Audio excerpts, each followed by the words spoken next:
The diner's neon sign flickered, casting a red glow over my face as I stared at the coffee growing cold in my mug. I was 28, broke, and sitting in a small-town dive in upstate New York, wondering how my life had spiraled to this moment. Across from me, Officer Claire Hargrove, badge gleaming, eyes like steel, leaned forward, her voice low and venomous. "You don't belong here, Riley." "Not with her." Her words hit like a punch, but I didn't flinch. I'd heard worse, much worse, growing up as the only openly gay kid in a town that worshipped tradition like a religion. But this wasn't just another small-minded jab. This was personal, and Claire knew it. She'd been gunning for me ever since I'd walked into Pinewood with Mia, my girlfriend, holding hands under the judgmental stares of locals. Pinewood was the kind of place where secrets festered behind picket fences. It was 2025. But you'd think it was 1950 from the way people whispered when Mia and I kissed at the county fair. I'd moved here 6 months ago, chasing a fresh start after a messy breakup in Brooklyn. Mia, with her soft laugh and paint-splattered jeans, was the artist who'd made me believe in love again. But Claire, Pinewood's golden cop, had made it her mission to remind us we were outsiders. "You think you can just waltz into my town and flaunt your lifestyle?" Claire's lip curled as she spat the word. She was 35, with sharp cheekbones and a gaze that could cut glass. Everyone in Pinewood adored her hero cop, volunteer firefighter, the works. But I saw through her. She wasn't just enforcing the law. She was enforcing her own brand of morality. I leaned back, crossing my arms. "Last I checked, Claire, love's not a crime." My voice was steady, but my heart pounded. I'd spent years building armor against people like her, but every jab still stung. She smirked, adjusting her utility belt. "Keep pushing, Riley. You'll see how fast this town turns on you." The diner's other patrons pretended not to listen, but I felt their eyes. The waitress, a nervous girl named Jenny, hovered nearby, wiping the same spot on the counter for the third time. Mia was at her studio, finishing a mural for the library, blissfully unaware of this showdown. I wished she were here. Her presence always grounded me, like a tether in a storm. Claire leaned closer, her voice a whisper now. "You're not welcome here. And neither is she." I wanted to scream, to tell her she didn't scare me. But the truth was, she did. Not because of her badge or her authority, but because I knew what people like her could do.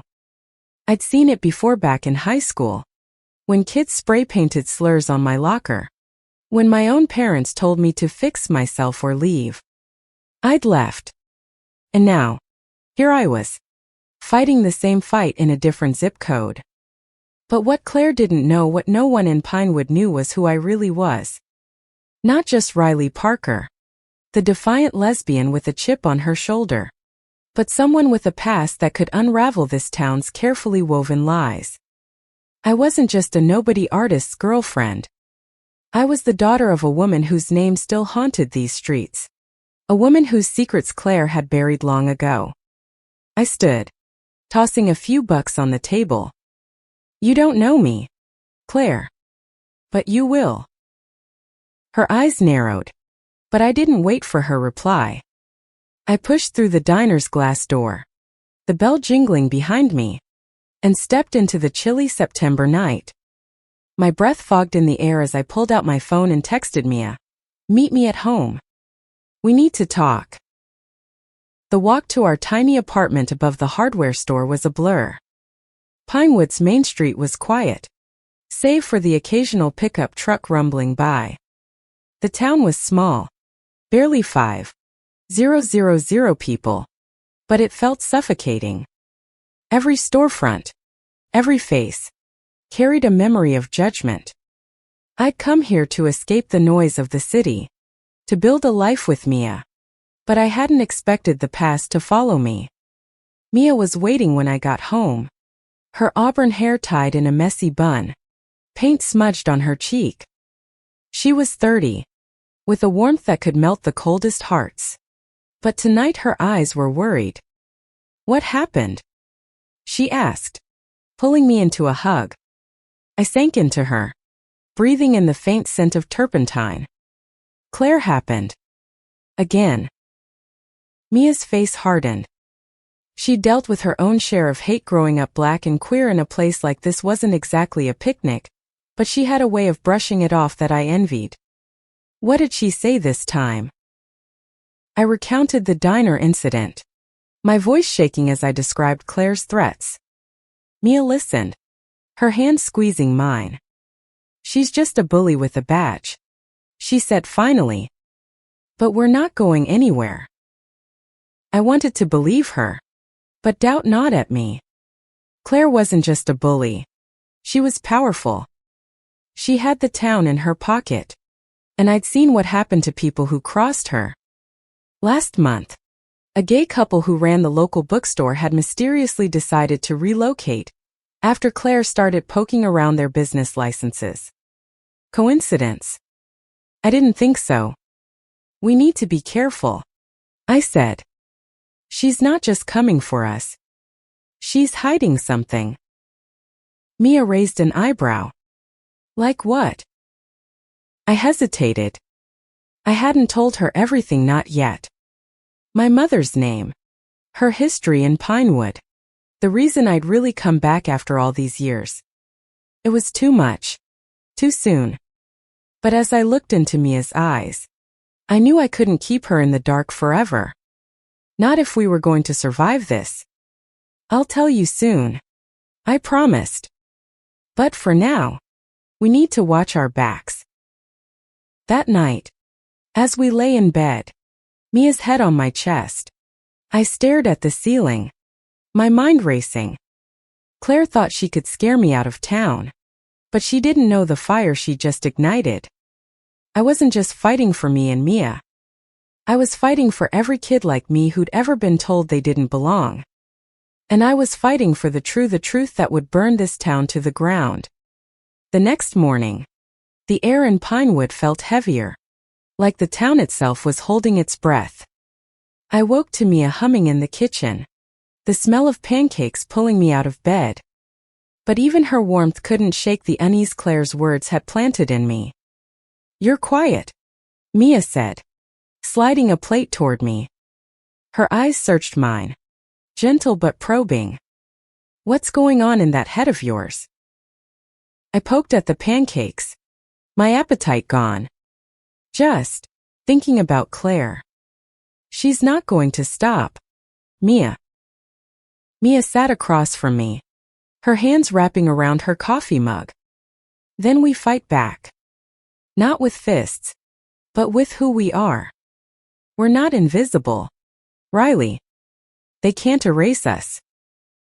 Her words sparked something in me, a flicker of hope, maybe, or defiance. But it was quickly smothered by the memory of Claire's smirk, the way she'd said lifestyle like it was a disease. I wanted to tell Mia everything, to spill the secret I'd been carrying since I arrived in Pinewood. But the words stuck in my throat. Instead, I nodded. "You're right. We'll show them."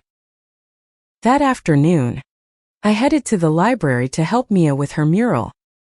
The library was one of the few places in town that felt neutral, a sanctuary of old books and creaky floors. Mia's mural, a vibrant explosion of color depicting Pinewood's history, was nearly finished. She stood on a ladder, brush in hand, painting a figure that looked suspiciously like a woman with short hair, standing tall against a stormy sky. "Subtle," I teased, leaning against a bookshelf. She grinned, wiping paint on her jeans. "Gotta immortalize my muse." For a moment, it was just us, the world outside fading away. But then the library door swung open, and Claire walked in, her boots echoing like gunshots. My stomach dropped. She wasn't in uniform, but her presence still commanded the room. She scanned the mural, her eyes lingering on the figure of me. "Nice work," she said to Mia, her tone clipped. "Though I'm not sure the town needs this in its history." Mia's brush paused mid-stroke, but she didn't turn. "Art's not about what's comfortable, officer. It's about what's true." Claire's jaw tightened, and I stepped forward, placing myself between them. "What do you want, Claire?" She ignored me, addressing me instead. "You're talented. Shame you're wasting it on this." She gestured vaguely at me, at us, at everything we represented. Anger flared in my chest, but Mia's hand on my arm stopped me from saying something I'd regret. "Thanks for the feedback," Mia said coolly. "But I think we're good." Claire's eyes flicked to me, and for a split second, I saw something: uncertainty, maybe, or fear. Then it was gone, replaced by her usual icy confidence. "Don't say I didn't warn you," she said, turning on her heel and leaving. The library felt colder after she left. Mia climbed down from the ladder, her face pale. "She's not just a jerk, Riley. She's dangerous." "I know," I said, my voice barely above a whisper. I wanted to tell her then, to explain why Claire's vendetta felt so personal, but the weight of my secret held me back. Instead, I helped Mia clean her brushes, trying to focus on the rhythm of the task. That evening, we went to the town's only bar, a dimly lit place called Rusty's. It was a risk, showing up together, but Mia insisted we couldn't let Claire dictate our lives. The bar was packed with locals, farmers, shopkeepers, a few off-duty cops. We found a corner booth, and for a while, felt normal. We laughed, shared a beer, stole kisses when no one was looking. But then I saw her, Claire, out of uniform, leaning against the bar with a glass of whiskey. She was watching us, her expression unreadable. I nudged Mia, and she followed my gaze. "Ignore her," she whispered, but her voice trembled. I tried, but the air felt charged, like a storm about to break. Halfway through our second beer, a guy I recognized from the hardware store, big, bearded, always reeking of motor oil, stumbled over. "You two," he slurred, pointing at us. "You're the ones Claire was talking about. Freaks." The bar went quiet. I felt every eye on us, the weight of their judgment pressing down.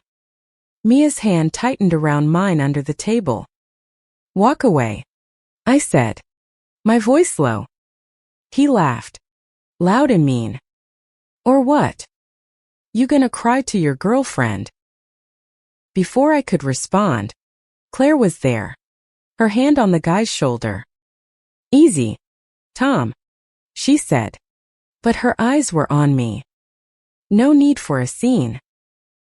Tom muttered something and stumbled off, but the damage was done. The bar's atmosphere had shifted, the whispers growing louder.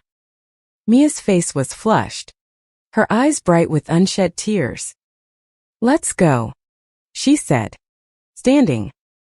I followed her out, my heart pounding. In the parking lot, she spun to face me. "This is what she wants, Riley. To make us feel small. We can't let her win." "She won't," I said, but my voice lacked conviction. Because deep down, I knew this was only the beginning. Claire wasn't just targeting us, she was testing me, pushing to see how far she could go before I broke. But what she didn't know was that I had a weapon she couldn't imagine. The truth about my mother. About Pinewood. About the lie Claire had built her life on. As we drove home, Mia's hand in mine, I made a decision. I couldn't keep my secret any longer. Tomorrow, I'd tell her everything. And then, We'd fight not just for us, but for every truth this town had buried. The morning sun barely pierced the gray clouds hanging over Pinewood, mirroring the storm brewing inside me. I sat on our apartment's worn couch, clutching a photo I hadn't looked at in years, a faded Polaroid of my mother, smiling, her arm around a teenage Claire. Mia was still asleep, her soft snores a reminder of the life I was fighting for. But today, I had to tell her the truth, even if it broke us. I'd spent years running from my mother's shadow. Elizabeth Parker was a name Pinewood whispered in hushed tones, a journalist who dug too deep into the town's secrets 20 years ago. She'd been investigating corruption in the sheriff's department, rumors of bribes and cover-ups, when she vanished. I was 8 when she disappeared, left with a father who drank himself into oblivion and a town that pretended she'd never existed. I'd always known her disappearance wasn't an accident, and when I found her old notebooks in a storage unit last year, I knew I had to come back. Mia stirred, rubbing her eyes as she shuffled into the living room. "You're up early," she said, her voice thick with sleep. She sat beside me, her warmth grounding me. "What's that?" She nodded at the photo. I took a deep breath. "Mia, there's something I need to tell you." Her brow furrowed, but she nodded, waiting. I handed her the photo, my hands trembling. "This is my mom. And that's Claire." They knew each other. Mia's eyes widened as she studied the image. "Claire. As an Officer Hargrove." I nodded. They were friends in high school. Best friends, from what Mom wrote in her journals. But something happened. Mom was working on a story about the sheriff's department. Claire's dad was deputy back then. She found evidence of corruption, stuff that could have brought the whole department down. Then she disappeared. Mia's hand found mine, her grip tight. "You think Claire's involved?" "I don't know," I admitted. "But she's been hiding something. Her dad retired right after Mom vanished, and Claire's been untouchable ever since. She's not just bullying us because we're gay, Mia.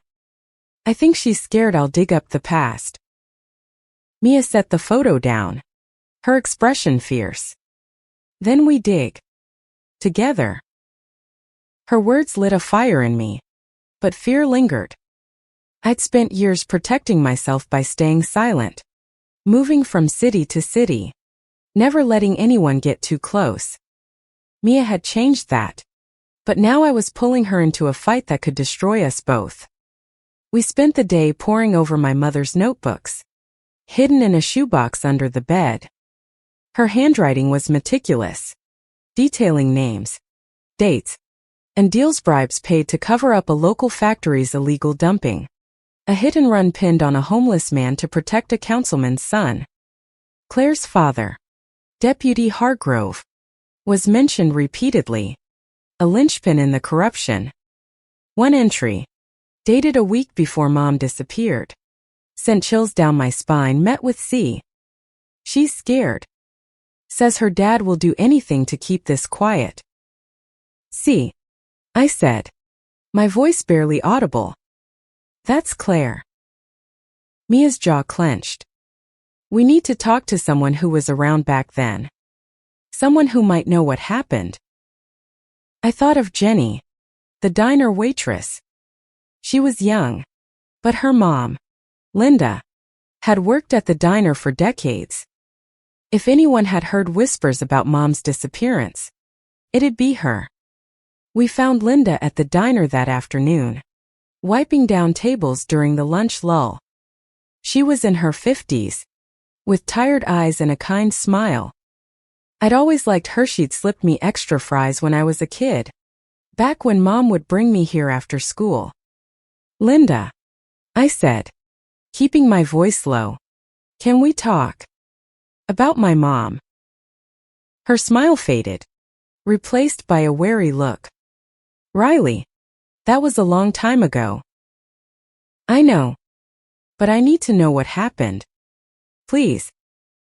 She glanced around, then gestured to a booth in the corner. 5 minutes, she said. We sat, and Linda leaned in. Her voice hushed. Your mom was trouble, Riley. Not in a bad way, she was brave. Too brave. She came in here asking questions, poking into things folks wanted buried.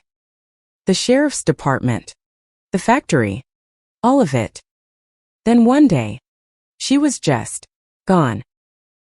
Did Claire's dad have anything to do with it? I asked, my heart pounding. Linda hesitated. I don't know. But I remember Claire. Right after it happened. She was a mess, crying, drinking, fighting with her dad. Then she got quiet, joined the academy, and changed. Mia squeezed my hand under the table. Changed how? Linda sighed. She got hard. Cold. Like she was carrying something heavy. I wanted to press her, but the diner's door jingled, and Claire walked in. My blood ran cold.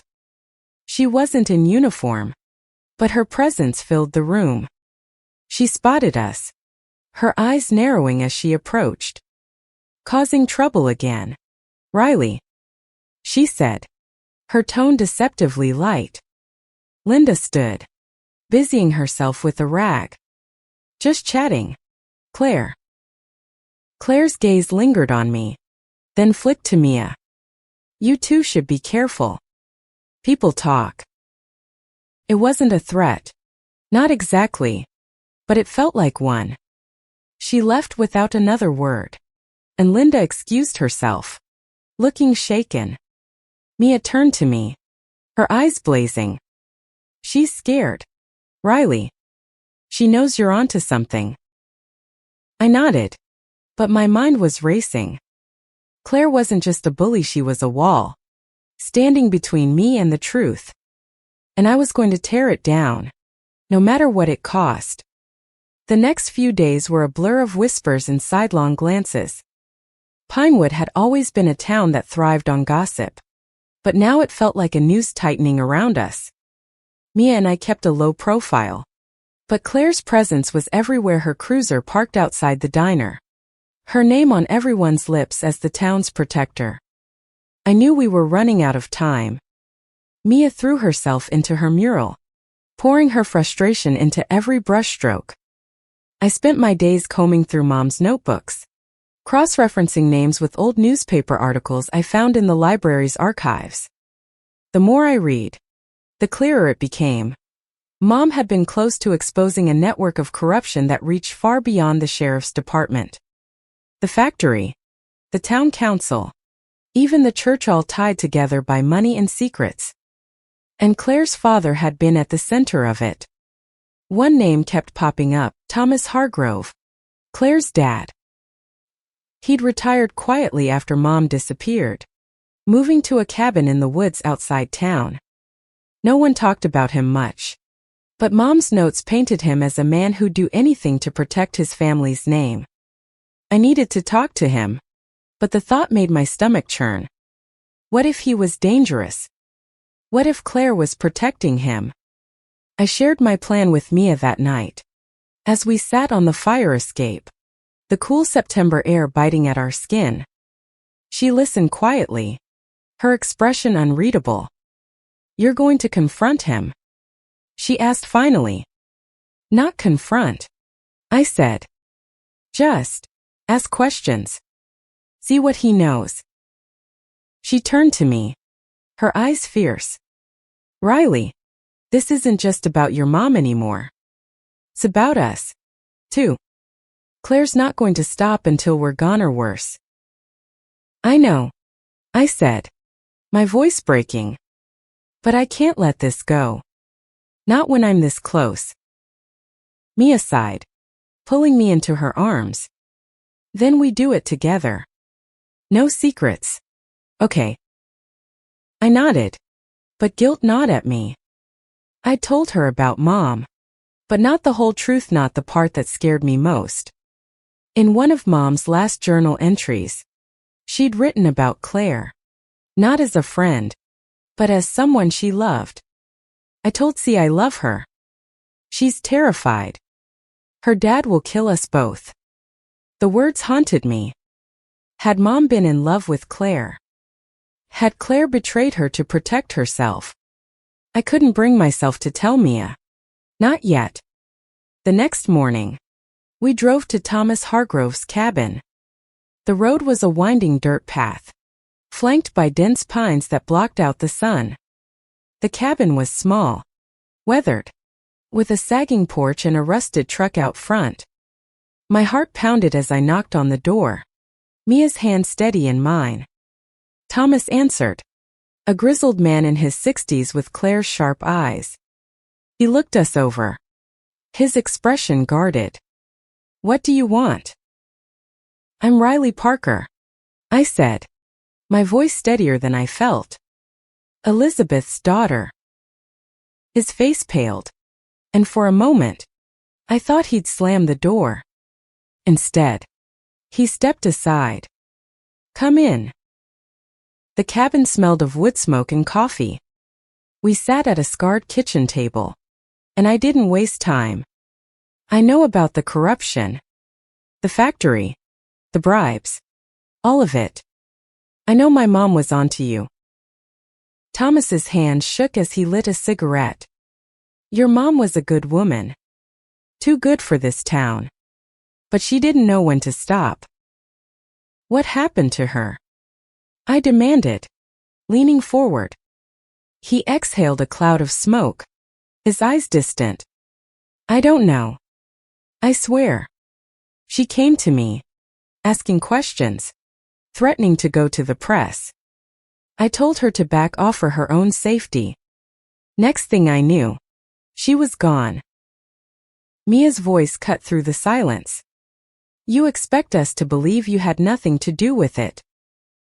Thomas's gaze hardened. Believe what you want. But I didn't touch her. Claire. She was devastated when Elizabeth disappeared. They were close. Close how? I asked, my throat tight. He hesitated, then looked away. They were kids. Best friends. Maybe more. I didn't ask questions. My heart stopped. So it was true. Mom and Claire had been in love or something close to it. I glanced at Mia, who looked as stunned as I felt. Did Claire know what happened to her?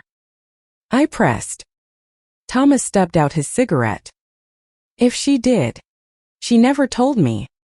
But she changed after that. Got angry.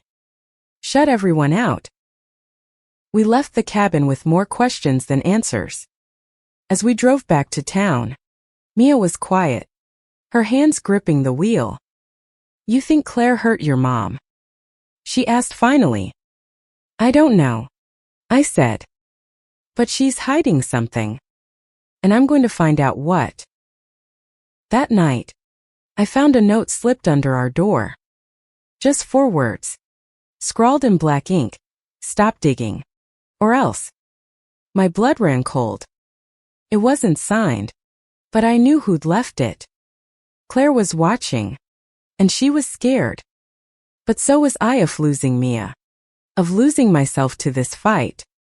But I'd come too far to back down now. The note burned a hole in my pocket as I walked through Pinewood streets the next morning. Stop digging. Or else. Claire's warning was clear. But it only fueled my resolve. If she thought she could scare me off, she was about to learn how wrong she was. Mia and I decided to take the fight to Claire's turf. The sheriff's station was a squat brick building on the edge of town, its flagpole creaking in the wind. We weren't there to confront her, not yet, but to dig into public records. Mom's notebooks mentioned a case file from 2005, the year she disappeared, labeled Incident 47. If it still existed, it might hold answers. Inside, the station smelled of stale coffee and disinfectant. A bored deputy, barely out of his 20s, sat at the front desk, Can I help you? He asked, barely looking up from his phone. I'd like to see some old case files, I said, keeping my voice casual. From 2005. Public records. He frowned. You'll need to file a request. Takes a few days. Mia leaned forward, her smile disarming. We're researching local history for the library mural. It's for the community. Can you help us out? The deputy hesitated, then sighed. Fine.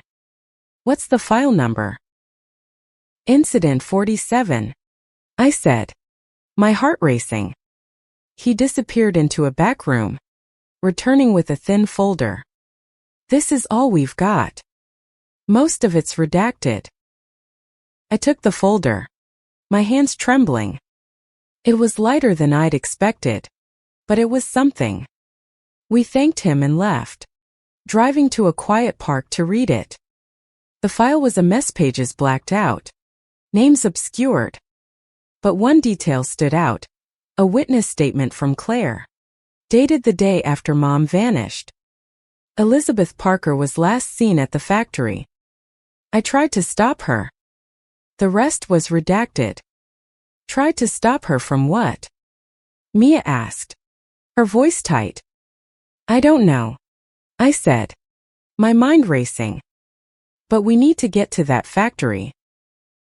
The old textile factory was on the outskirts of town, a crumbling relic surrounded by rusted chain-link fences.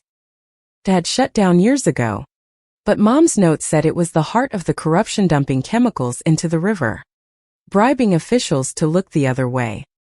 We parked a half-mile away and approached on foot, the September air sharp with the scent of pine and decay. The factory was eerie in the fading light, its broken windows like empty eyes. We slipped through a gap in the fence, our footsteps crunching on gravel. Inside, the air was thick with dust, the machinery rusted and silent. I pulled out my phone's flashlight, scanning the walls for anything, documents, clues, anything that tied this place to Mom. Riley, Mia whispered, pointing to a stack of crates in the corner. Behind them was a metal door, barely visible, with a faded sign, records. My pulse quickened. The door was locked, but Mia, ever resourceful, found a crowbar among the debris. Together, we pried it open, revealing a small room filled with filing cabinets. Most were empty, but one drawer held a folder labeled 2005. Inside was a single Pagea memo from the factory's manager to Deputy Hargrove, Claire's father. Payment received. E. P. Handled. E. P. I whispered. Elizabeth Parker. Mia's eyes widened. They paid him to make her disappear. Before I could answer, a shadow moved in the doorway. I spun around, heart in my throat, as Claire stepped into the light, her gun drawn. You just couldn't leave it alone, could you? She said, her voice low and dangerous. Mia stepped in front of me, her hands raised. Claire, put the gun down. We're just looking for answers. Claire's eyes were wild, her composure cracking. You don't get it. You're digging up things that'll destroy this town. Destroy me. Then tell me the truth, I said, stepping around Mia. What happened to my mom? Claire's hand shook, the gun wavering. She was going to ruin everything. My dad, the department, the whole town. She wouldn't stop. Did you kill her? My voice broke, the question tearing at me. Claire's face crumpled, and for a moment, she looked human, broken, scared. No, she whispered. I loved her. The words hit like a tidal wave. I staggered back, the room spinning. Mia grabbed my arm, steadying me. What do you mean? You loved her? I demanded. Claire lowered the gun, tears streaming down her face. We were together. Secretly. She wanted to expose my dad, but I begged her to stop. I thought I could protect her. But then she went to the factory that night, and she never came back. I wanted to scream, to hit her, but Mia's hand on mine kept me grounded. Who did it? Claire. I asked, my voice shaking. Who took her? She shook her head, sobbing. I don't know. I swear. My dad. He said he'd handle it. I didn't ask questions. I was too scared. The air felt thick, suffocating. Claire wasn't the monster I'd thought. She was a coward, complicit in silence. But her tears didn't bring Mom back. They didn't erase the years I'd spent alone, searching for answers. Get out, I said, my voice cold. Or I'll tell everyone what you just told me. Claire flinched, then turned and ran, her footsteps echoing in the empty factory. Mia pulled me into a hug, her warmth anchoring me as I broke down, the weight of Claire's confession crushing me. The factory's silence lingered in my bones as Mia and I drove home, the memo from the factory clutched in my hand. Claire's confession had shattered something and meant just my image of her. But my understanding of my mother. She'd loved Claire, and Claire had let her die. I felt betrayed, not just by Claire, but by Mom for keeping this part of her life hidden. Mia was quiet, her hand steady on the wheel. What now? She asked finally, her voice soft. We go public, I said, my resolve hardening. The town needs to know what happened, what Claire's been hiding. Mia nodded, but her eyes were worried. This could get ugly. Riley, are you sure? I wasn't. Exposing Claire meant exposing Mom's secret. Her love for another woman in a town that barely tolerated us. But I couldn't let fear stop Minute when I was this close to the truth. The next morning, we went to the local newspaper, a small office run by a grizzled editor named Frank. He'd been a friend of Mom's, one of the few who'd stood by her when she started asking questions. His office smelled of ink and old paper, a comforting contrast to the factory's decay. Riley Parker, Frank said, leaning back in his chair. You look just like her. I swallowed the lump in my throat. I need your help, Frank. I have proof about my mom, the sheriff's department, the factory. I handed him the memo and Mom's notebooks, watching his eyes widen as he read. This is explosive, he said, rubbing his jaw. But you're sure you want to do this? Claire's got a lot of pull in this town. I'm sure, I said, though my heart pounded. Mia squeezed my hand, her presence a reminder that I wasn't alone. Frank agreed to run the story, but he needed time to verify the documents. Give me a week, he said, and watch your back. That week was torture. Claire's cruiser seemed to follow us everywhere outside the diner, the library, even our apartment. Notes kept appearing under our door. You're making a mistake. Leave town. Each one sent a chill down my spine, but I refused to back down. Mia threw herself into finishing the mural, adding a new figure, a woman with my mother's features, standing tall against a backdrop of flames. It was a tribute, a defiance, promise. I helped her when I could, but my nights were spent digging deeper, piecing together the puzzle of Mom's final days. One evening, as we painted in the library, Jenny, the diner waitress, slipped in. Her hand shook as she handed me a USB drive. My mom found this, she whispered. It was in a box of your mom's stuff, from when she used to come to the diner. I plugged the drive into my laptop, my heart racing. It was a video grainy, but clear enough. Mom's face filled the screen, her voice steady but urgent. If you're watching this, I'm probably gone.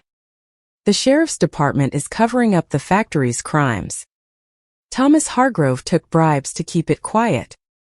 I have proof documents, recordings. Claire knows. She's scared, but she won't stop me. I love her, but I can't protect her from this. The video cut off abruptly, and I felt like I'd been punched. Mia's hand found mine, her eyes wet with tears. She was so brave. She whispered. I nodded, unable to speak. Mom had known the risks, and she'd fought anyway. For the truth. For love. For a better world. And now, it was my turn. The next day, Frank called. The story was ready, but he'd gotten a tip. Claire was planning to raid our apartment, claiming an anonymous tip about illegal activity. It was a setup, a last-ditch effort to silence us. We need to move, I told Mia, my voice urgent. Tonight. We packed essentials, Mom's notebooks, the USB drive, our laptops, and drove to a motel on the edge of town. My hands shook as I dialed Frank, telling him to run the story now. It's time, I said. The article hit the next morning. A front-page bombshell: corruption in Pinewood, a journalist's disappearance and a town's secrets. It named Thomas Hargrove, detailed the factory's crimes, and included Mom's video, uploaded online for the world to see. By noon, the town was in chaos, protests outside the sheriff's station, reporters from nearby cities swarming in. Claire found us at the motel that evening. She wasn't in uniform, her face haggard, her eyes red. You've ruined everything, she said, her voice breaking. You ruined yourself. I shot back. You could have told the truth. You could have honored her. Claire flinched, tears spilling down her cheeks. I loved her, Riley. I was scared. My dada said if I talked, we'd lose everything. And you chose him over her, I said, my voice cold. Over me. She had no answer, just stood there, broken. Mia took my hand, pulling me back. Let's go, she said softly. She's not worth it. As we walked away, I felt a weight lift. Claire wasn't my enemy anymore. She was just a ghost, haunted by her own choices. The real fight was for the future. For me and Mia.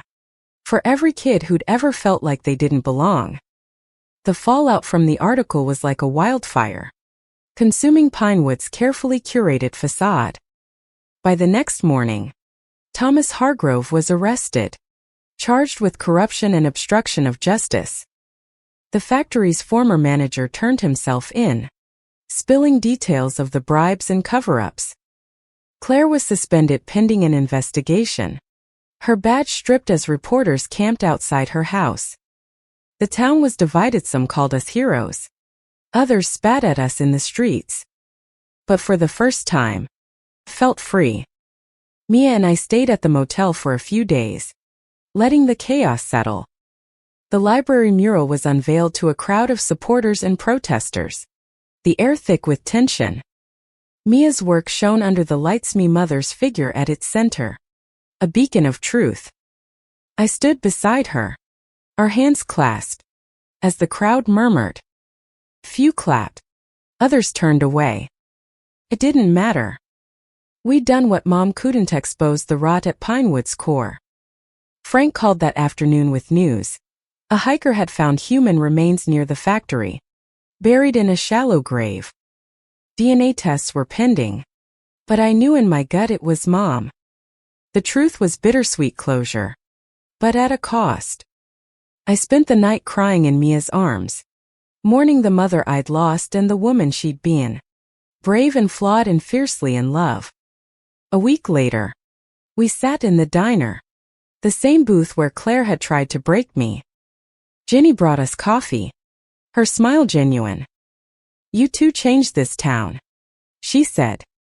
"My mom says your mom would be proud." I smiled, squeezing Mia's hand. "Thanks, Ginny." The investigation into Mom's death was ongoing, but the truth was out, and Pinewood would never be the same. Claire was facing charges for obstructing justice, her silence a crime in itself. I didn't hate her anymore, just pitied her, a woman trapped by fear and shame. Mia and I decided to stay in Pinewood, to rebuild what had been broken. We started a community center for queer youth, a safe space where no one would feel like they had to hide. The first meeting was small, just a handful of kids, nervous but hopeful. I looked at them and saw myself at 16, desperate for a place to belong. Mia and I gave them that, and in doing so, found our own healing. One evening, as we walked through Pinewood's quiet streets, Mia stopped under a streetlight, pulling me close. "We did it," she said, her voice soft. "We fought, and we won." Kissed her, the weight of the past falling away. "We're just getting started." The stars above were bright, the air crisp with possibility. Mom's truth had set us free, not just from Claire, but from the fear that had held us back. We were two women, in love, standing tall in a town that had tried to tear us down. And we weren't going anywhere. The fight hadn't been easy, but it was worth it for Mom, for us, for every kid who'd ever been told they didn't belong. Pinewood was changing, slowly, painfully, but surely. And as Mia's hand found mine, I knew we'd face whatever came next together, unapologetically ourselves.